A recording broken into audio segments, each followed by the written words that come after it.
अस्सलाम वालेकुम जी व्यूअर्स, मां सर साजिद जमाली अवां सां मुखातिब आहियां Shabana Nawaz official YouTube channel जे ताउन सां। क्लास 6 खां पोइ अचूं था क्लास 7 जे अनानिम्स जे तरफ़। यूनिट 1 असां वटि जेको क्लास 7 में आहे effects of our actions on our environment. उन में पहिरियों लफ़्ज़ आहे एंथीजियास्टिक यानी पुरजोश, जंहिंजो थी वेंदो वेरी एक्साइटेड या इंट्रस्टेड बि थिए थो सघे। ॿियो असां वटि आहे सोशल कंपेन यानी समाजी सुजागी असां चई था सघूं, activities to make people awareness about something. टियों असां वटि आहे इन्वॉल्वड यानी शामिल हुजणु, मेक देम टेक पार्ट। ऐं अचे थो उनखां पोइ हॉन्क्ड माना हारून, बिलो द हॉर्न, फ्यूम्स माना दूहों, dangerous smoke, having a strong smell. इनखे असां इनखे चवंदा आहियूं धुएं खे जेको गाॾियुनि मां धुओं निकिरंदो आहे उनखे फ्यूम्स चयो वेंदो आहे। इमिटेड पैदा करणु, हिन जो थी वेंदो प्रोड्यूस्ड। पर्पज़लेस बिना मक़सदु, विथआउट एनी पर्पज़िस, जंहिंजो को बि मक़सदु न हुजे। असाइनमेंट मिलंदियूं आहिनि यूनिवर्सिटी में, अव्हांखे ख़बर हूंदी।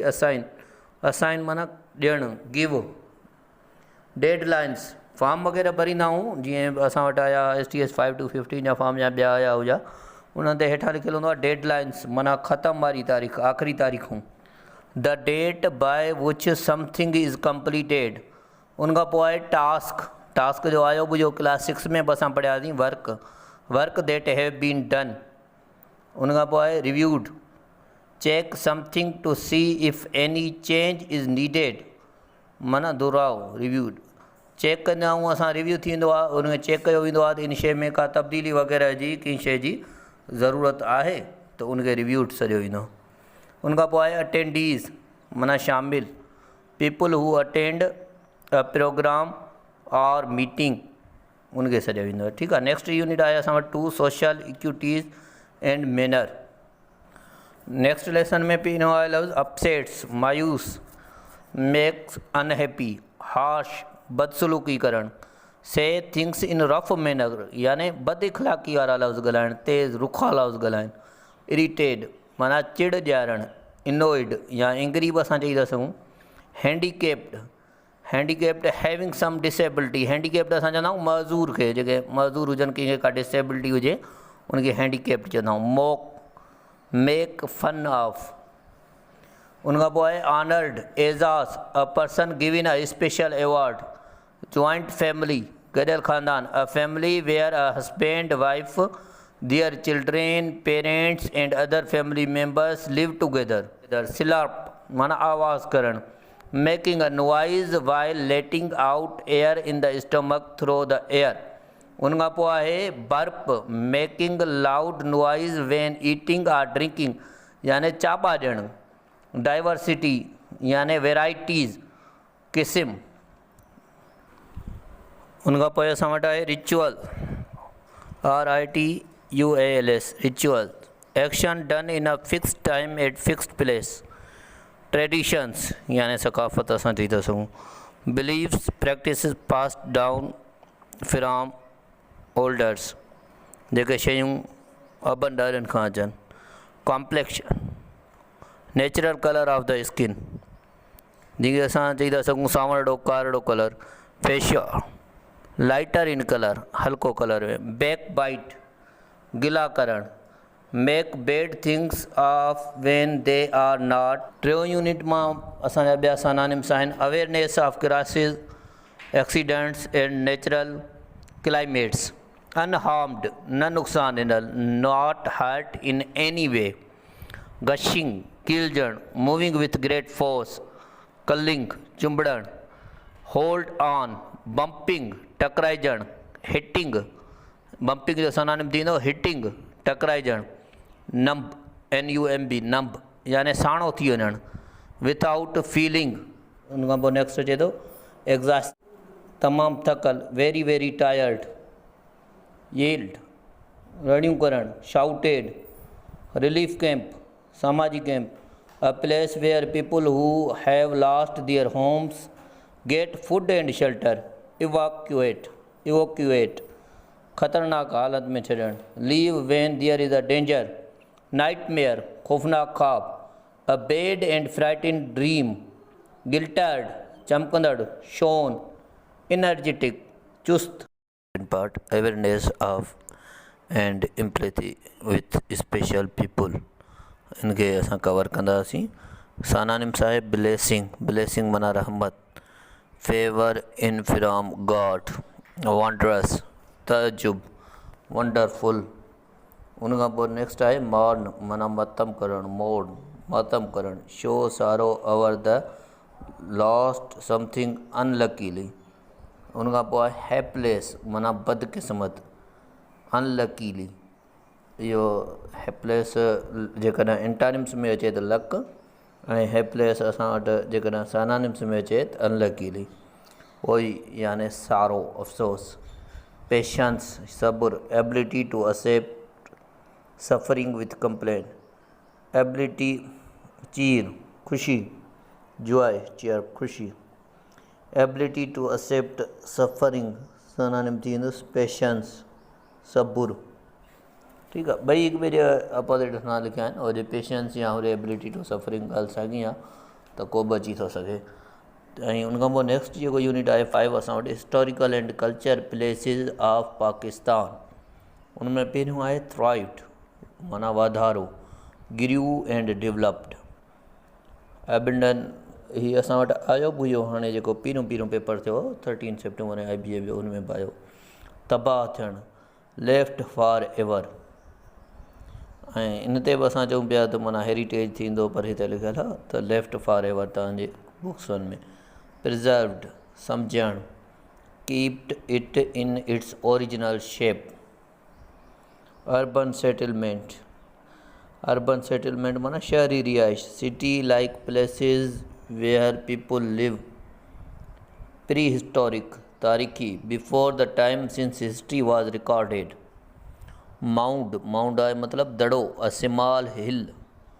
रियूंस माना आसार, असां चवंदा आहियूं फिलाणा आसार मिलिया आहिनि। Remaining parts of destroying place, fortified यानी किला, surrounded by high walls to defend against enemies. Stupas, stupas चाहे इहा जेके आहिनि से बुद्धिस्ट जी इबादत जी जाइ आहे। ठीकु आहे, building in the shape of a Doom built as a place of worship for Buddhist। meditation यानी सोचण, thinking deeply instance often for regional religious purposes। उन खां पोइ असां वटि आहे टैक्ज़ीला। टैक्ज़ीला खे इहे नंढा टाइटल मिलियल आहिनि हिननि खे, असां ईअं नथा चई सघूं त इहा हिननि जी मीनिंग बि चई था सघूं, पर इहे नंढा शहरनि जा नाला आहिनि जिन खे टाइटल मिलियल आहिनि। टैक्ज़ीला, हाणे टैक्ज़ीला जेको खयल आहे उहो असां वटि खयल आहे वर्ड आहे सिटी ऑफ कट स्टोन्स। असां ईअं बि चई था सघूं, what is the general knowledge में बि अची थो सघे असां वटि सिटी ऑफ कट स्टोन्स छा खे चवंदा आहिनि त टैक्ज़ीला थी। ऐं माउंट ऑफ डेड कंहिंजो नालो आहे त उहो मुंहं जो दड़ो थींदो, या मुंहं जे दड़े जी मीनिंग कढूं त माउंट ऑफ डेड थींदी। यूनिट असां वटि आहे media is a source of knowledge, accompanying माना गॾु हुजणु, गोइंग विथ समवन, रेस्क्यूड माना तहफ़ुज़ करणु, सेव्ड सर्वाइवर्स रहंदड़, दोज़ हू लिव्ड।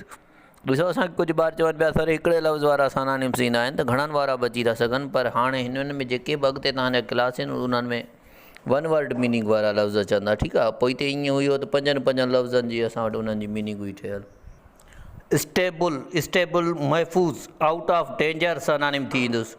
हेरिटेज, थिंग्स पास डाउन पीपुल बिफोर अस यानी विरसो, जेके शयूं वॾनि खां आयूं हुजनि, अबनि ॾाॾनि खां।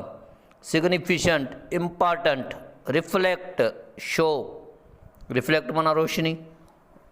लिटरेसी तालीमी, related to literature. Amphitheatre, a room with theatre like seating. Unusually गैर ज़रूरी, डिफरेंट फ्राम नॉर्मल।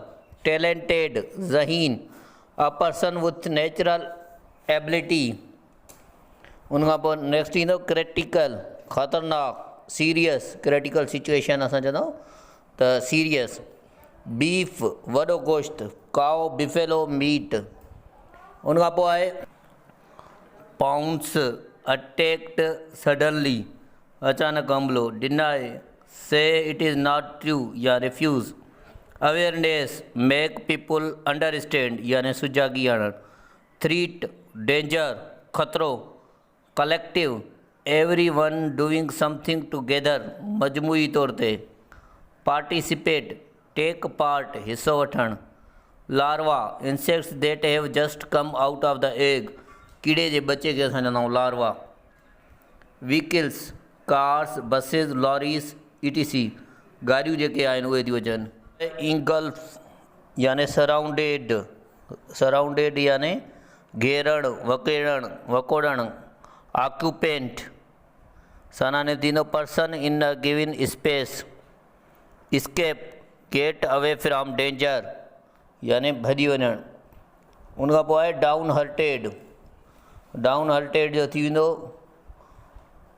ॾुख, सैड इन लो स्पिरिट, उनखां पोइ आहे कलप्स्ड माना फेल डाउन, फ्रैक्चर्ड भॼी पवणु, ब्रोकन अ बोन।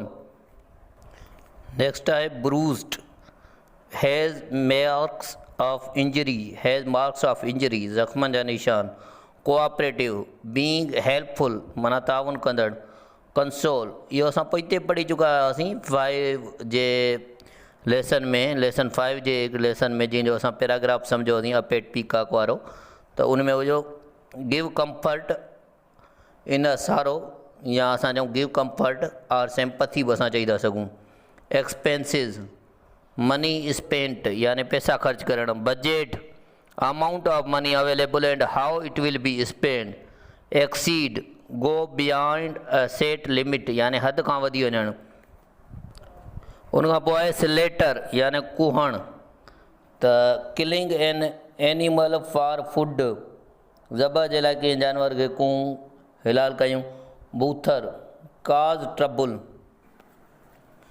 स्लोटर जो थी वेंदो killing an animal for food, bother cause trouble. Thank you very much. वधीक वीडियोज़ जे लाइ ॾिसंदा रहो Shabana Nawaz official YouTube channel. Allah जे दर दुआ आहे त अल्लाह साईं अवां असां सभिनी खे कामयाबु करे।